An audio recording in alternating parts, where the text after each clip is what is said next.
Oh my God, these men are bugging. Hey guys, welcome back. Of course, I am here, your lovely host, and we're going to be talking about the fiance. um, so I have been on this channel for a long time, and I've shared and overshared a lot of very interesting things about my life. And one of the things that I talked about in another video, I'm probably going to try to link it here or here at the end screen about the engagement and how many times I've been engaged. And one of the things that I had to hear that was very difficult to hear for me, especially, was that an engagement, if you're not married, you're single. I remember actually telling somebody that one time.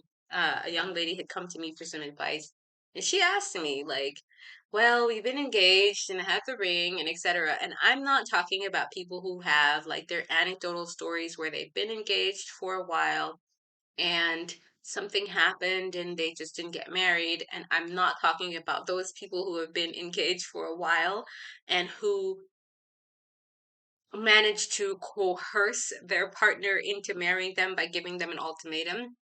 What I'm talking about are the women who have either been given a ring or not and are living with or not their partner, and the partner has brought up in a non-concrete way that they want to be married. First of all, they're exclusive, so that means there's an assumption of a level of commitment there. And second of all, this person has unlimited access to this woman. I'm talking to you specifically. And if we're adulting, and I say this in all good spirits of wanting to have to address the issue of having your own space and sharing that space with another person, or maybe you might have other things that you do together, responsibilities, excuse me, other responsibilities that you take care of together, for example, a dog or a house, or I don't know, a cat or some kind of pet or something. And there might be a level of joint responsibility there. A person who is loosely talking about marriage after you have been invested in them exclusively for over 2 years may not be entirely serious in marrying you. And the reason I know this is because I hear it a lot of times where, there is the age-old saying of wanting to have the milk for free, wanting to not buy the cow. So why would I buy the cow if I can get the milk for free? That's the saying. And I'm not saying that women should be trying to withhold or punish or manipulate men into marriage. I'm saying that there are two kinds of men in the dating market. The men who are looking for a lasting, committed relationship, who are good men who want to do the right thing by their partner, by marrying their partner, and the others.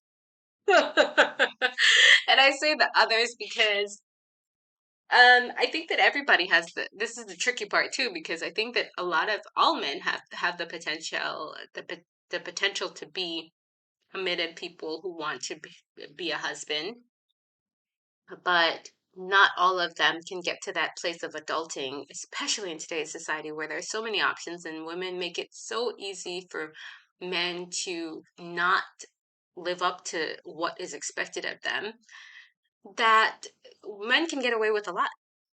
And so women have to do their due diligence by understanding this phenomenon while dating and being very clear about the red flags. Like, and I could never understand, well, who am I kidding? I totally understand the type of person that says, or the type of woman that would look at a guy who she likes, who's, she may have been on a date with this person once or twice or three times, they're on their third date, and he's talking and she's totally into him. And now she has just spent the past 15 minutes of their time together imagining a relationship or a marriage like situation. She has invented a house, children, what they're going to do on vacation, their picket fence, all of that she has already envisioned and imagined. And this guy is probably not even close to thinking like that. And it doesn't mean that he's a bad guy. I don't want to say that.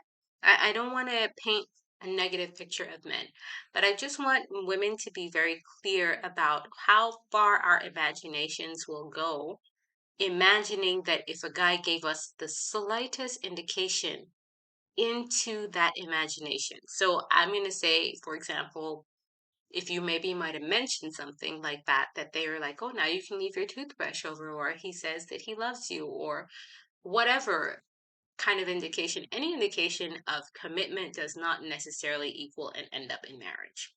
And so I always want to remind women to do their due diligence and remind themselves that marriage is not the same as engaged, and engaged is just as good as single if you don't have a set date, wedding plans, you've already picked out your tux, and you already know where you're going to go on, where you're going to go for your honeymoon, then it's just a dream.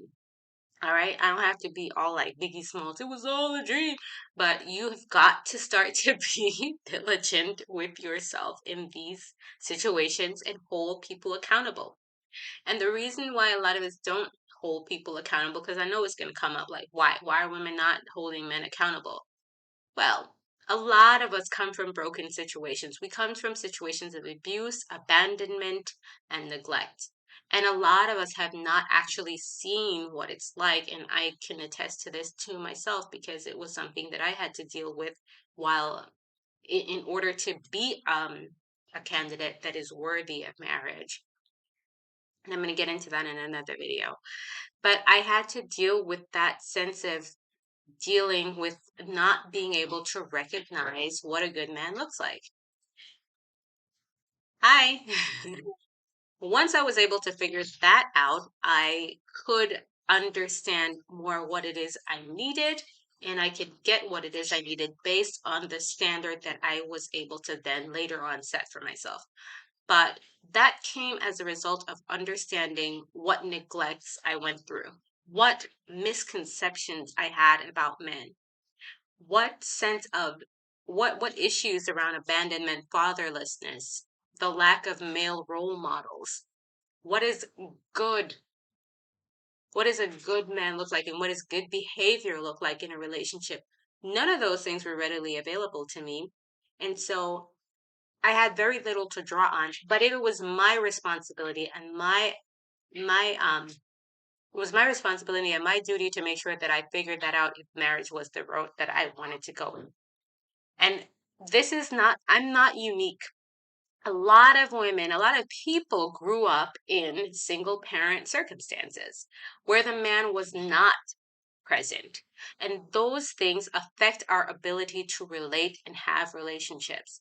And until they're actually dealt with, then we cannot expect people to want to, we cannot expect people to do the work for us. Therefore, we cannot expect to have a clear understanding of what real commitment looks like unless we go out and figure it out for ourselves.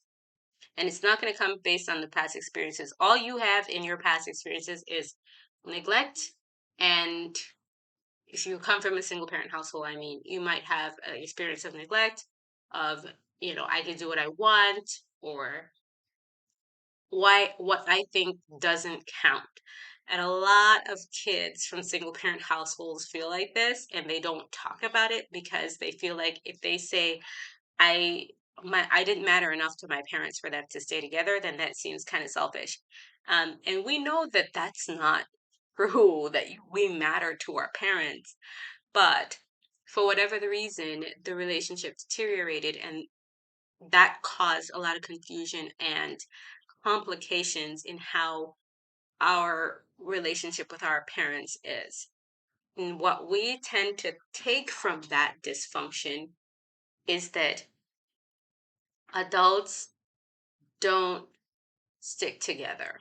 And there's always a way out, and I come first. Now, when you learn as an adult, or when you, I should say, when you unlearn as an adult that life is about love and working together and relationships can work out, it takes a really long time. And when you're coming into a situation thinking that when you're coming into a situation fresh and new and you don't know what is okay and what is not okay, you can find yourself in a prolonged engagement, or even worse, in an arrangement where you want to be married and the person does not want to be married and you stay with them anyways. That is not okay. And if you didn't know that, then now you know.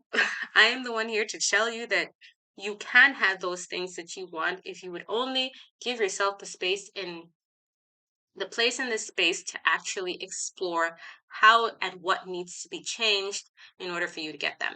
I hope this has been helpful, and I hope to see you guys in the next video. If you haven't already, please like and subscribe. And if you can, stay safe and stay free.